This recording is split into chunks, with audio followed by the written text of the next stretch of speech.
Yeah. Is Yeah. this working for you? Okay. I figured it out. Sorry about that, you guys. All right, we're Um, good. yeah, we're good. Wow. Okay. Technical difficulties. This is our first time um, doing one of these with Zoom to YouTube Live. So appreciate everybody for sticking around through that. Sorry about that again. So yes, thank you again to these two awesome La Sportiva athletes out here to talk about the Moab 240. I want to let each of them introduce each other first. So let's go ahead and let's start out with Michele Graglia. Can you tell us a little bit about yourself, where you're at today, where you're Yep. from? Well, thank you so much for having me here. It's awesome to connect and be able to share my experience at a Moab 240. Well, yeah, my name is Michele Graglia. I'm a proud La Sportiva family member. I'm originally from Italy, but I currently live in Southern California, and more specifically in Big Bear Lake, up in the mountains of here, Southern California. So, yeah, it's great to connect and be able to share some stories from the desert. Awesome. Yeah. So Zach, do you want to tell us a little bit about yourself, where you're at? Yeah, sounds good. First of all, thank you for having me. This is a really awesome experience. So my name is Zachary White. I am a La Sportiva athlete for the last, I think, about year, for the 2020 year. It's been an interesting year. A lot of my races have been canceled, but luckily Moab 240 was the one race that was actually still live and still having everyone attend. So I've been running. I'm primarily like a mountain climber, but I have gotten into ultra running over the last couple of years. I've just absolutely loved it, loved the community, and I'm super excited to be part of the La Sportiva team and kind of be able to show some of the gear and represent such a great brand. You did so much better than I did. Oh, that's awesome, you guys. Yeah, so I guess, we can kind of start it out by, like talking about how did the Moab 240 go? Or let's kind of go back to the beginning and like talk about why you guys chose to race the Moab 240. Sure. Should I start, or Zach, do you want to go first? Yeah, go ahead. Well, yeah.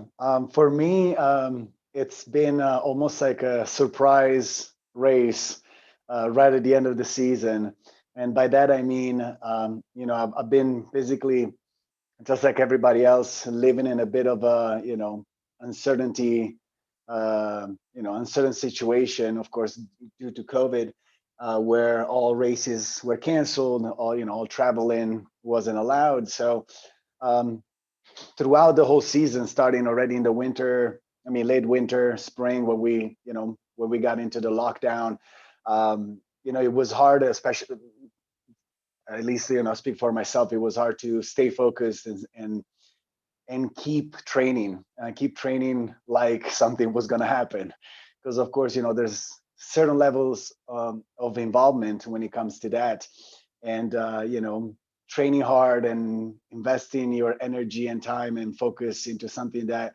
might never happen.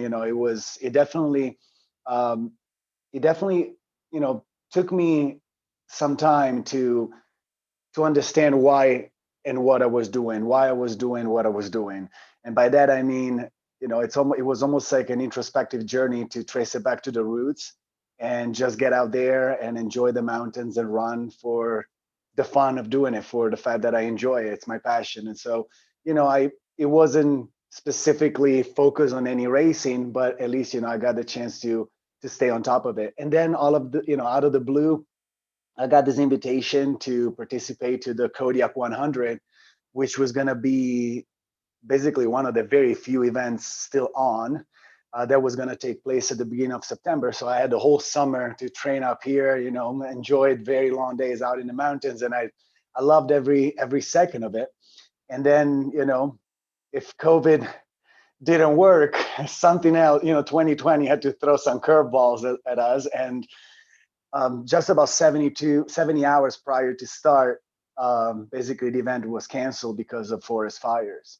So the forests were closed, national parks were getting closed, and it was a very challenging time. Right then, just around that time, I threw my name in the bucket, in the hat at Moab, since the race was already pretty much closed and I knew it was going on. But I got on a waiting list, and fast forward a few days later, I got accepted. So all of a sudden, I went from targeting a 100-miler to jumping into a 240, which was a big jump. But it's pretty much, it sums up pretty much what I love about ultra running. Venturing into the unknown to find out what we're capable of doing. And so October 9th, we towed the line and started what I call like probably the most intense experience of my life. Awesome. That's great. That's a journey, and one that would maybe be expected of such an epic journey too, that you wouldn't get there via a straight road necessarily, especially in 2020. Even the road to the start was interesting, but we'll get to the actual race, I'm sure, shortly. Definitely. So Zach, will you tell us a little bit more about how you chose to do the Moab 240 and why you would maybe tackle a 240 mile race, and tell us a little bit more about your ultra running experience too. Yeah. So my ultra running experience is actually pretty, I'm not going to say limited, but I think in terms of like longevity, how long I've been doing ultras is pretty short. So I think like 3 or 4 years ago, somebody talked to me about Moab 240. And at the time I'd been training for a full marathon. And to me, like, that was just like, I was training for this race that was 26 miles. And I thought, I was like, oh, this is really cool. Like, I'm like pushing the boundaries here, which like a full marathon really is pushing the boundaries. But hearing somebody talk about 240 miles, my jaw just dropped. And for some reason, it just stuck with me like in my head for like the next 2 years. I was like, okay, like there's people doing this. Like, so if somebody's like finishing it and there's tens of 20s of hundreds of people finishing it, then like I could totally do that. And I just got to figure out how to do it. So it kind of sat in the back of my mind. And after a year or two, I started running like 50-mile distances and then 100 miles. And at that point, I was like, okay, I think once you hit like that 100-mile mark, you kind of understand how your body is operating and how like you need nutrition, what type of rest you need. And then just thinking of 240, it's just taking 100 miles and doubling it. But it's like you already understand your body and can really push yourself through something like that. Like you have the mental fortitude to do it. So I was like, okay, I'm going to sign up. So I think I woke up at like January 1st, like the start of the new year when the race opened. And I'm like, okay, I'm going to do it. It's my like goal of 2020, along with some other like mountain objectives. And at that point, I had no idea what was in store for the year. COVID ended up, again, wiping out a lot of the races, and a lot of people were impacted, which I think like that's probably the focus, is making sure that everybody's staying safe. So like that makes sense. And I'm glad they were closing where they did and how they did. But I think just the reason why I did it was that it was just such a far-fetched idea and just such a big goal that I was like, if I could do that, I feel like I can do just about anything. I can break down a goal, figure out how do you need to train for it. So throughout the year, obviously COVID happened, and then around the summertime, so I'm based in New York City, and I knew I needed to get some mountain climbing experience or like elevation, and New York is probably not the greatest place to do that. It's very flat. So I ended up doing a bunch of training in the stairwell. So I'd walk up this 30 flights of stairs over and over and over, like in darkness, in like very low light, just trying to keep myself motivated because like there's so much happening in the world. And I knew I needed to like stay focused and keep training, even if I knew things were going to get canceled, because that's what keeps me kind of alive and awake and focused. So coming closer and closer to the race, like I was like, okay, well, maybe it's just going to get canceled. And the closer it came, it was almost like, okay, like, am I prepared? Do I know like what my body needs right now? Should I like just call it off? Like I became very like wishy-washy on if I should even do it. But like at the end of the day, I'd already signed up, and I'm like, I know I'm going to do it. So all I need to do is just get to the start line, and I'll figure out the rest. So I ended up doing not a ton of just like full on running training, but a lot of just mountain climbing and mountain running. So like taking pretty big objectives, like 10,000 foot objectives, and just trying to do that in a day with a pack and like do it with a couple of friends. So finally getting to the actual race, like I knew I was prepared and knew I was ready. So I was excited to start my one race out of the whole year. Definitely. I feel you. Yeah. Awesome. So we got a question here in the comments that asked, how did 240 compare to a 100-mile race? So I think that's going to be a question kind of throughout this whole conversation. So definitely something to reference. Zach, I love how you pulled it back to the marathon distance too, which so many runners are familiar with. But I just wanted to comment too on Zachary, how you were able to take a lot of your 10,000 foot day challenges or just mountain objectives and turn those into training for your event. But to hand it over to Michele for a second, I know you just recently raced Badwater, correct? A couple of years ago in 2018, yeah. A couple of years ago, yeah. So how do you feel like your experience helped you kind of get into the race and train for it appropriately? Well, again, I was mostly training for 100 miler. So my training was, of course, long, but, if I had planned ahead of time, I definitely would have done some longer, long runs. And by that, I mean, not necessarily pushing the pace and trying to hit a certain mileage or a certain, time in a mile. I think the level of preparation is slightly different. Of course, we're still talking about very long distances, and 100 miler compared to 240 sounds little, but it's still 4 marathons in a row. And if you try to do it competitively, the pace is definitely, with the competition that we have nowadays, it's fast. What I realized running this 240 miler is that I don't think it's just a 200. I think it's almost like doing 300 milers, just because, of course, the cumulative exhaustion and lack of sleep and all of that makes it that much heavier in terms of like the investment that the energy and everything that you put into it. So my personal experience was definitely probably the deepest and the most profound I've ever done in any ultra running endeavors. I've done I crossed the Atacama Desert and the Gobi Desert, one in Chile, the other one in Mongolia in 2018 and 2019, where mileage was way bigger. Like we're talking about 600 miles the first one and almost 1,200 miles the second one. But that took, of course, several, like the Gobi took over 3 weeks, running an average of 2 marathons a day. But even with that mileage, I was always able to stop, eat, sleep, rest, recharge, and in a way kind of start off relatively fresh the next day. Here it was just one push, at least for myself. I went in with this goal to just pull the trigger and go one straight shot. So again, when it comes down to self-management and figuring out how the body works and nutrition, hydration, just like all the things that Zach was mentioning earlier, I think the level of involvement was definitely like 3 times 100 miler, not just 2. So yeah, that was my experience, and I gotta say it was quite fascinating to see what the body is capable of, and pushing the envelope and find out how far we can actually go without stopping. And I definitely learned a lot. That's awesome. Let's go back to the week before the race, and right up to the start.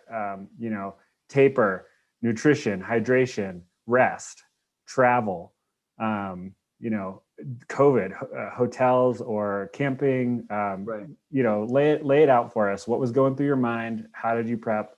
How did you get ready to set off on this journey as far as tapering goes and nutrition?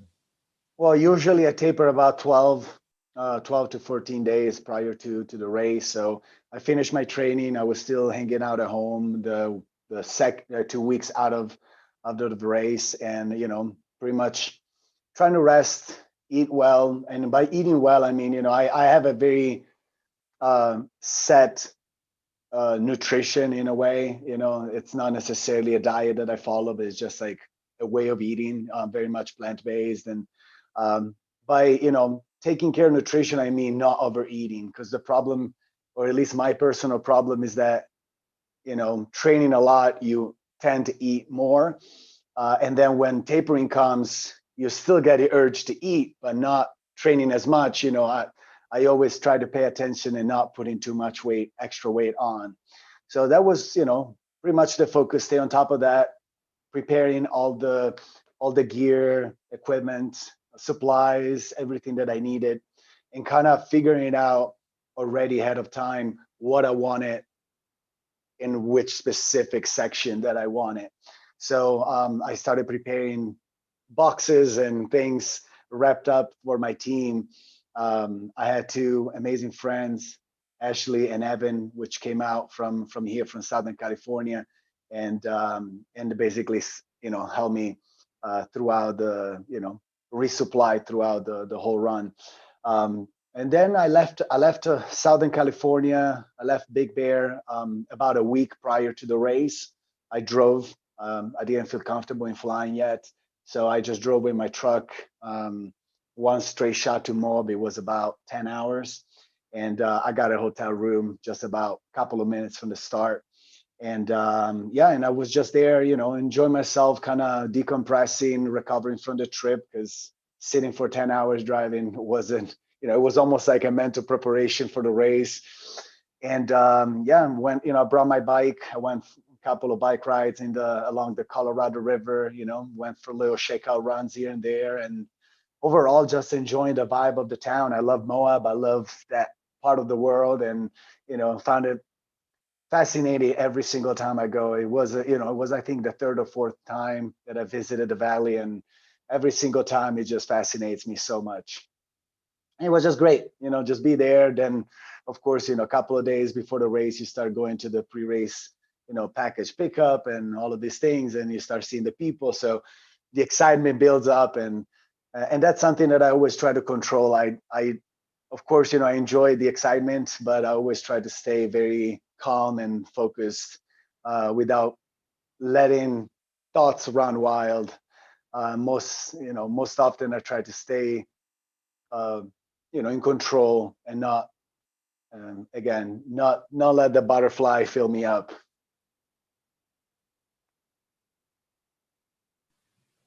Yeah, that's awesome. I mean, that's a great recap. I mean, we could probably talk about how you prepped your crew for the race, Yep. for an entire hour, for each Yeah, of them, right. because Totally. setting up a crew for this type of adventure is, setting up a crew for 100-miler is epic, and Yeah. tough, and often requires multiple vehicles, more than two people. Yeah.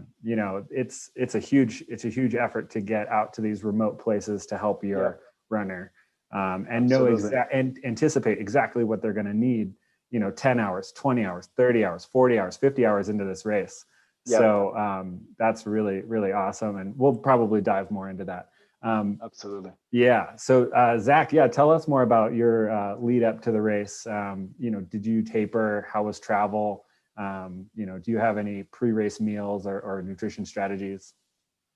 Yeah, definitely. So I would say I'm like an over planner. I would almost equate like running the Moab, or like preparing for the Moab, is almost like an expedition. Like it felt like that level of like detailed granularity, from reading like trip reports, or like race reports, I guess, from just looking online, like looking at the course, just trying to figure out exactly like what I'm going to need at which points. So I think my preparation started on like January 1st, just like, okay, I need to figure out what I need to do.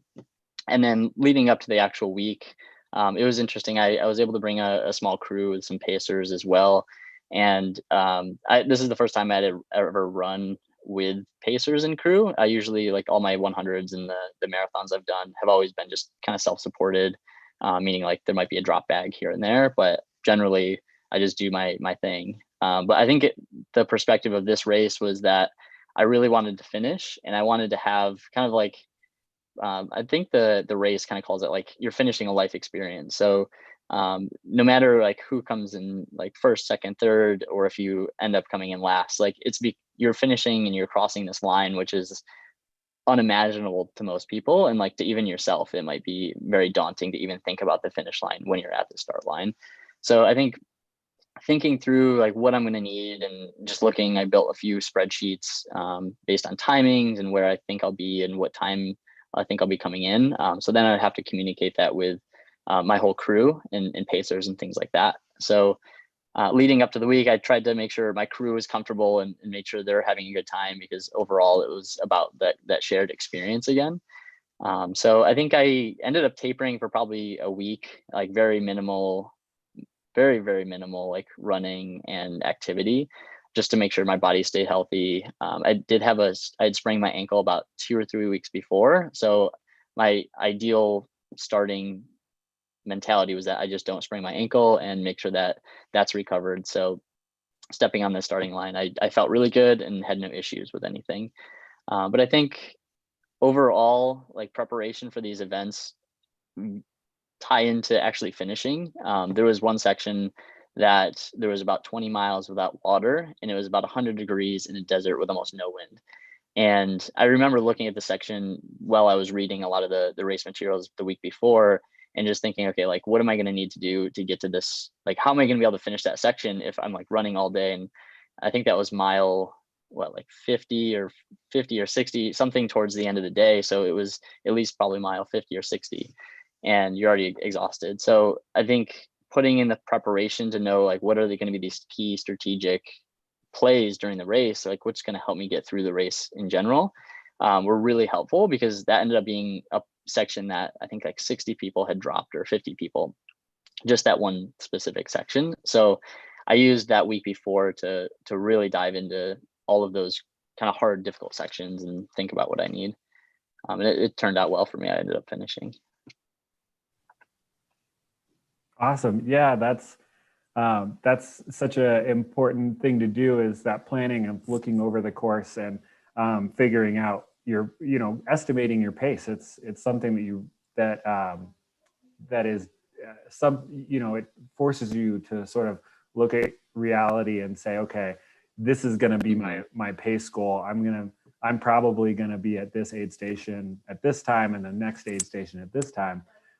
So that's going to differ for every athlete too. It's a very personal calculation.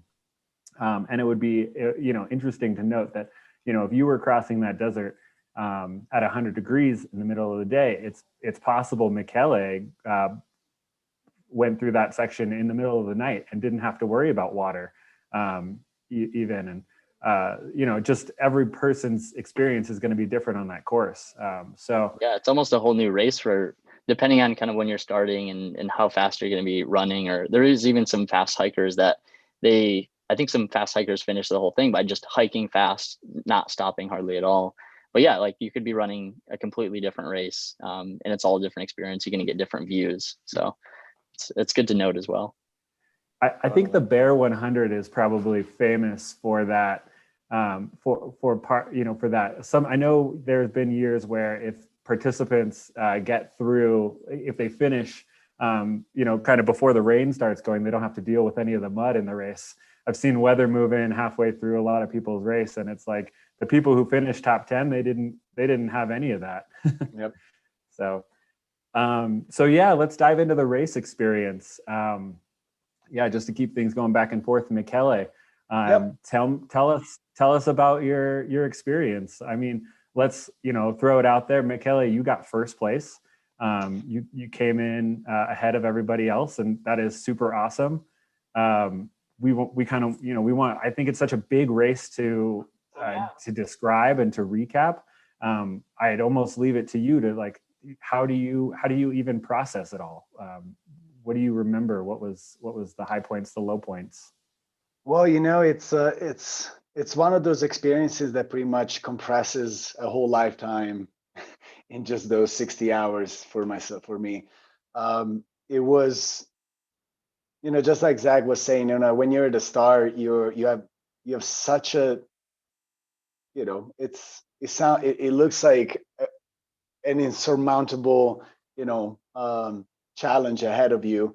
And this is what I think tickles all of us to jump on. And it's the uncertainty and the curiosity in a way to find out. what we can do for ourselves. And going into the race again, as I said earlier, my focus was to try to be as calm and try to stay in control. And by that I mean in control of myself, in control of my emotions, in control of my thoughts, in control of my nutrition, in control of my hydration. So kind of stay on top of it. And I knew that the first 12, 24 hours I knew wasn't going to be a problem, because I've done 100 milers before. I've done on bad water 135. So I've done longer races, but this was something way beyond everything that I ever experienced before. So in a way was very much a journey into the unknown.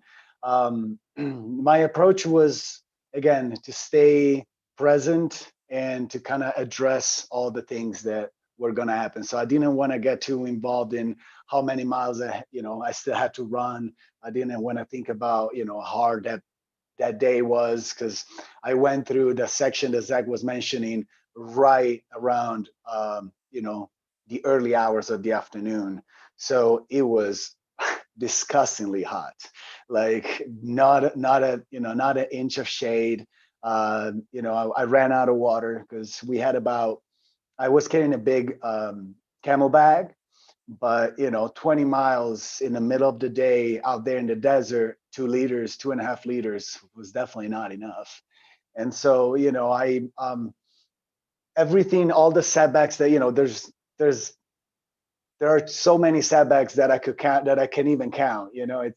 It's hard to pinpoint a tough moment, just because it's like a roller coaster. In these type of races, at least for myself, what I experiences are always extreme highs and then extreme lows, and you just got to keep the faith and just keep pushing through those hard times, and eventually knowing that the good times are going to come back. And my approach was very much, this is pretty much my racing philosophy. I try to never focus on competition.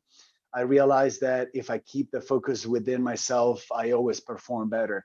And by that I mean, I cannot control what other runners are going to do. I don't know how they train. I don't know how what their race strategy is. And so I just went out feeling comfortable. I set out on a pace that I thought I could keep for a day or two or more. And I just try to stay consistent in my nutrition and hydration protocol.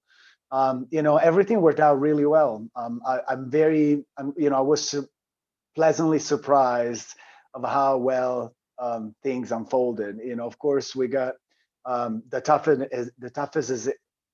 toughest edition to date. As Zach was saying, I think almost like 30-40% of the people dropped within the first 50-60 miles, which gives you a good a good understanding of how tough that specific day was, that specific section.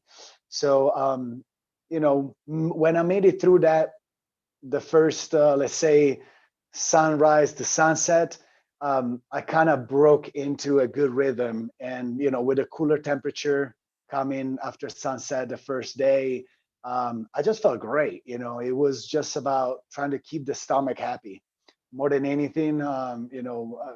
I realized that if I can keep the stomach in tune, you can ideally just keep running forever. So that was my approach. Just stay consistent, stay on top of it, and stay focused. I was pretty much out there by myself after the first 25 miles, because it was really amazing at the beginning, because we had I started in the 7 a.m. wave, which was the last wave, but ahead of us we had I think another 3, 4, 5 waves of runners that started 15, 30 minutes earlier, even an hour. And so for the first couple of stations, through the first couple of stations, it was awesome to, every turn or so you see another, a runner or two, a little group. So it was fun to catch up, say good morning, just cheer each other on, and kind of, keep the mind entertained in a way, and kind of keep it away from the thought of what's going on or what we're doing. So the first 25 miles, they kind of went through relatively easy again, feeding off of the energy of each other. That section, midsection, the first day was very challenging. The first night went very well. And then that's when I started pushing ahead, because for a little section right there, about mile 70 to 110, there was a little bit of a, head to head with David Goggins. And then after that point, I kind of, after the first big uphill, which was Shea Mountain, I kind of dropped him back, and I pretty much spent the rest of the race completely by myself. That was probably one of the hardest parts, because again, for me going into the race last minute, as I mentioned earlier, I was only able to recruit 2 friends that were able to join, because of course, this is not just a 100-miler that you can get, knock out of the way in 15, 20, 24 hours, whatever it is. It's just one day. Here we're talking about a trip to Utah, spending at least 2.5, if not 3 days or plus, racing, then coming back. That's a big commitment. So had to do what I did what I could. And, I didn't have any paces basically until mile 200. So the first 200 miles, that took me about 48 hours. I was completely by myself. And, going into this, planning on not sleeping, it was quite a challenge. The first night, not so much. The second night was pretty intense. Lack of sleep, delusions, hallucinations, cumulative exhaustion. You start losing grip of reality. Around that time, I was hitting the highest mountain, La Salle. It's about almost 11,000 feet at that point in the middle of the night. It was freezing cold. I was, falling asleep on those steep trails. It was ugly. But then, thankfully, Evan, my pacer, he kind of saw that I was, dropping back a little bit in terms of pace and rhythm that I wanted to keep. So he kind of ran in a little bit, a few miles, and it was a very nice surprise to see his headlamp out of the blue in the middle of nowhere. It kind of picked me up literally. Well, in, at least psychologically, it was a great lift. And so I kind of started following his footsteps, and we got back in a rhythm. I hit the 200-miler mark in just about 47 hours and a half. So it was sub 48 hours for the first 200, which is great. I was very content with that. And at that point, I had a record in mind. I was of course focused on bringing home the win, but what I really wanted to go for was the overall record. And at that point, when I got to Gazer Pass, it's about 202 miles. I was about 48 hours away, 48 hours in. I'm like, okay, I got 10 hours to get, 38 miles, basically less than 38 miles. And I'm like, I think I can do it. And so I started, the sunrise came, that was the second day, the beginning of the second day. And it lifted up my spirit. I felt great. Despite the lack of sleep and tiredness, I was surprised of how things were unfolding. I started pushing like 6:37-minute mile on that section of downhill. My pacer was like, this is unreal. And I was surprised myself. And it was like, something I never done before. And for whatever reason, it felt good. In hindsight, of course, I would have, slow down a little bit, but you got to live in the moment and enjoy for, whatever's going on. And I just kept pushing. We hit the road, and then eventually there's a steep uphill, short section, but very steep. And right there, sorry, pardon my French, shit happened. And what happened is, I was pushing a little too much. And I think I just torn my Achilles. My right Achilles started like, I felt like a very sharp pinch, and I collapsed on the ground for like 30 seconds. There was a picture leaked out where I'm like, it says, I'm taking a roadside nap, but it was actually a 30 seconds of complete despair at that moment, because I couldn't even walk. I couldn't put the foot down. I couldn't push off, and if you look it on the paper, yeah, I was towards the end of the race, but it was still 30 miles. So it's close, but it's still 30 miles, and I knew it was going to be a problem. And so, I just picked myself up and I kind of hobbled to the finish line. I had, at that point, it was about 210, 215, maybe 212 miles into the race. And I had over 20 miles lead on Goggins, second place. So I knew that, I could manage, but I knew it was going to be close because if you can't run, it becomes a death march. Those last 30 miles, less than 30 miles, took me almost 12 hours.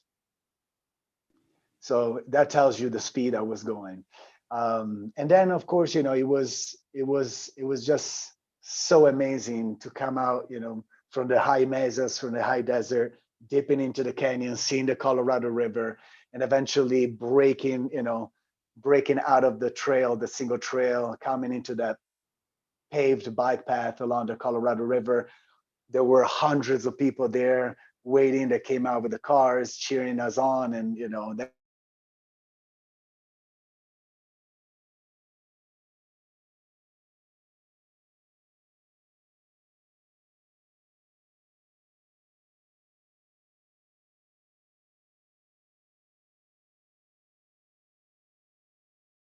it was bad, but it worked out. I finished no matter what.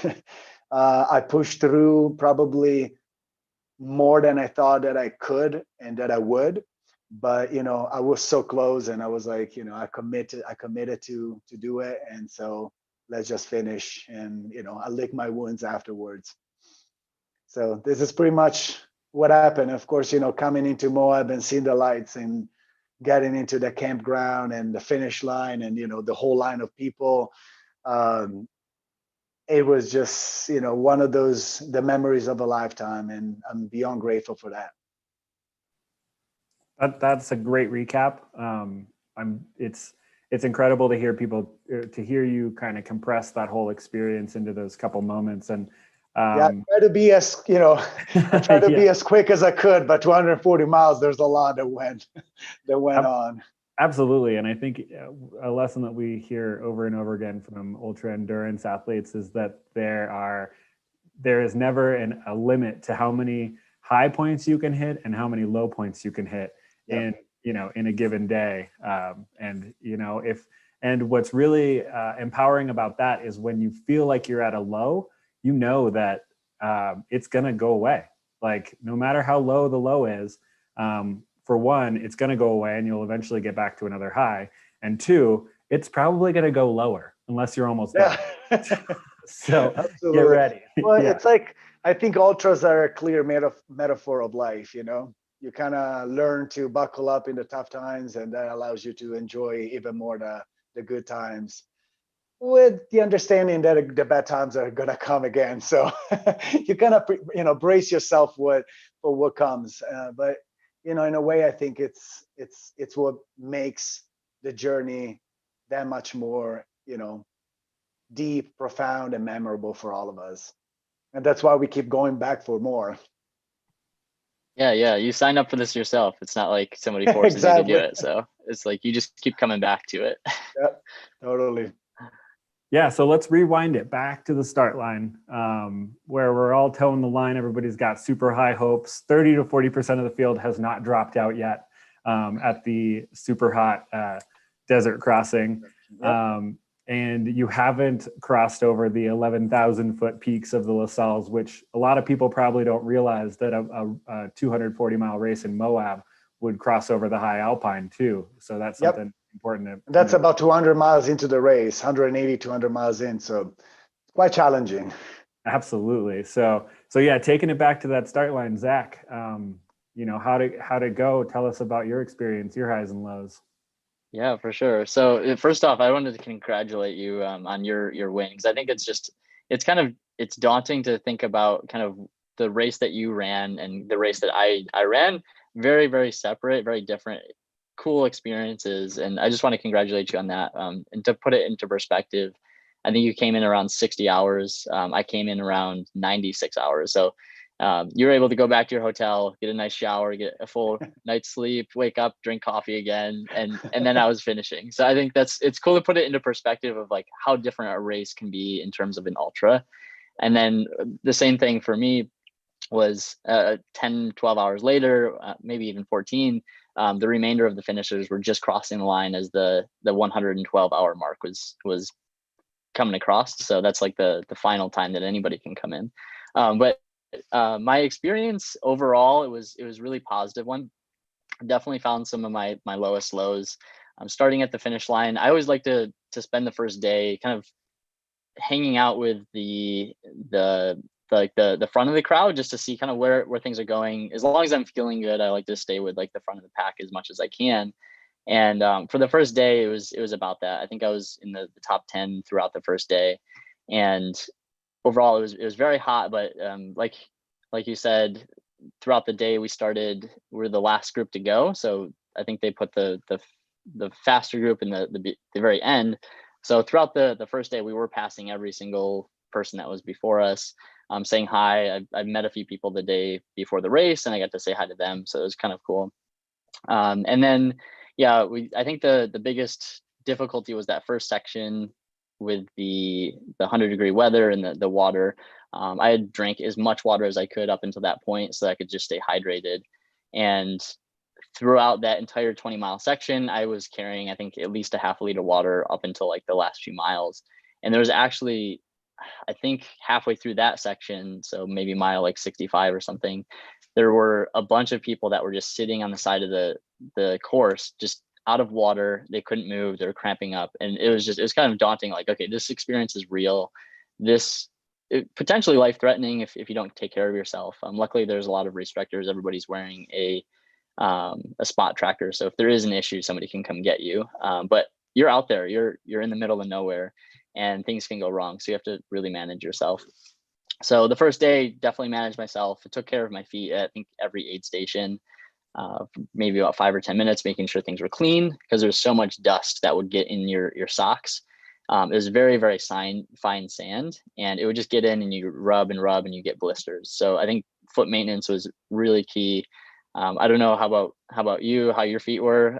You sound like you're running through pretty much all the aid stations, but for me, I was like, okay, this is the first one. I don't want to take any risks. I do want to finish. So kept all of that. The first day we came into, I think there was the Breaking Bad aid station out in the middle of nowhere, and I think the sun had just set. It took a good like 15, 30 minutes to relax and just take in more nutrients and more water, just so that we could get through the night section fine. So ended up running through the night. It was beautiful weather, beautiful trail.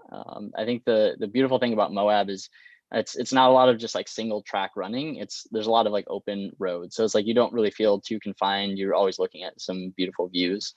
So that first night, running to the first aid station that we could actually pick up crew, which was mile 72, got through that, I think, right around 11 o'clock at night. So I was then able to pick up my crew, which I had brought in a few of my really good friends that I spent the whole summer climbing with and mountaineering, Max, Parker, and Shell. We all kind of mountain climbed and did a lot of fun stuff together. So really good connection with them, and they kind of knew what I needed in the times that I didn't know what I even needed. And then I had a few other people from that I'd met through online social media. So Shell and Sheree and Haley, who kind of took me in and made sure I was doing well, as well as my parents. So we had a good crew together, and we made sure that we got through that first day really well. And then I think progressively, I'll kind of shorten my entire story, I think, to like go by days. I think throughout the experience, I became much more tired than I thought I was going to be. And after about 100 miles, which was the beginning of day 2, I think, I was starting to get exhausted. Like it was uncharted territory for me, and I knew that if I didn't get a little bit of rest, I was probably going to suffer, and I wasn't going to enjoy the experience like I really wanted to.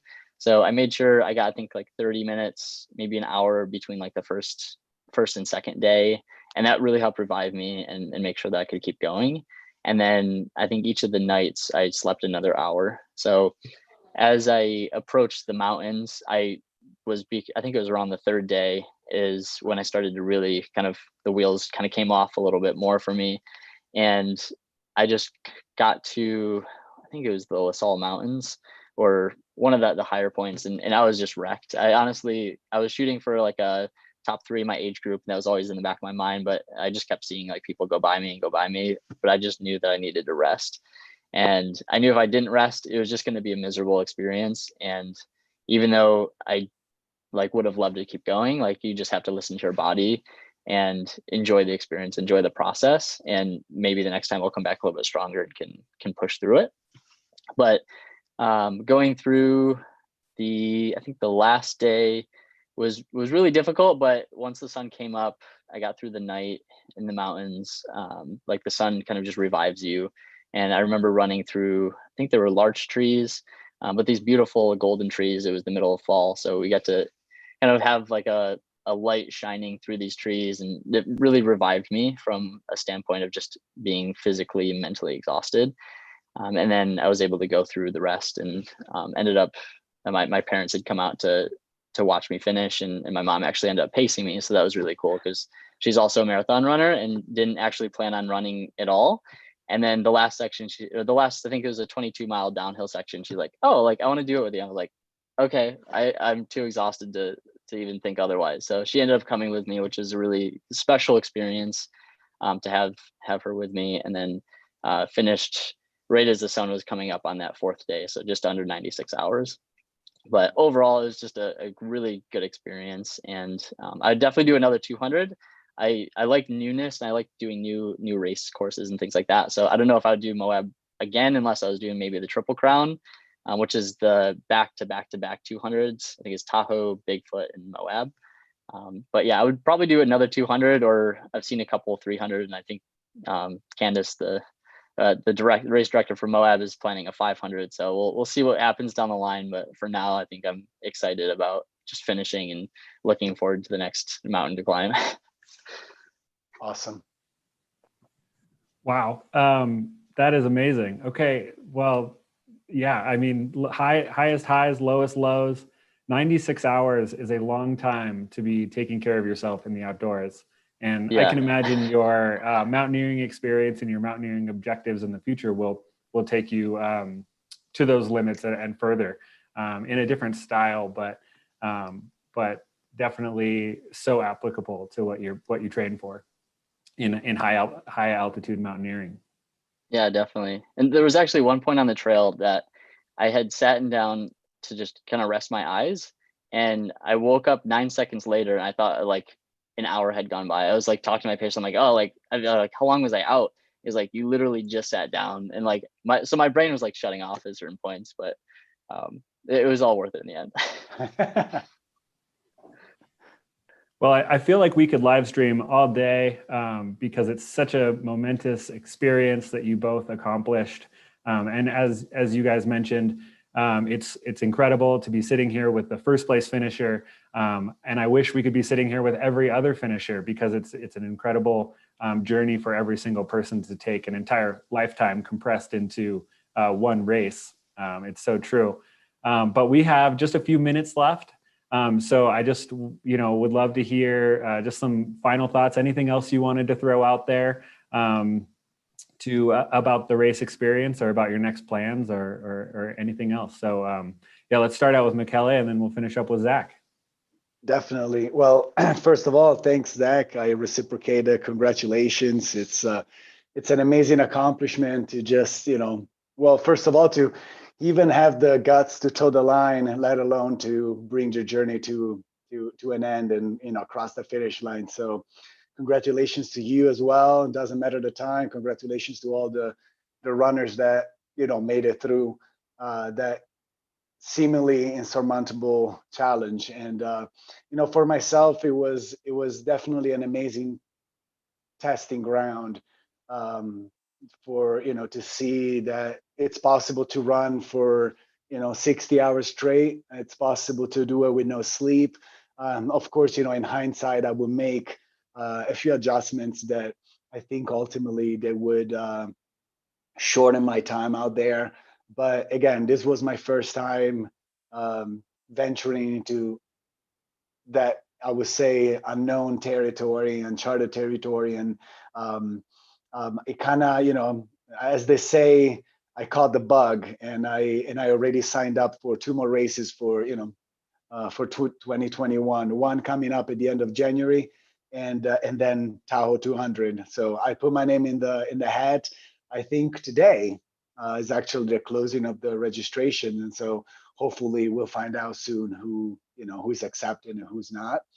And so if everything goes well, next the end of next summer, September something, I'll be towing the line up in Tahoe, and you know, I gave it another crack at 200s.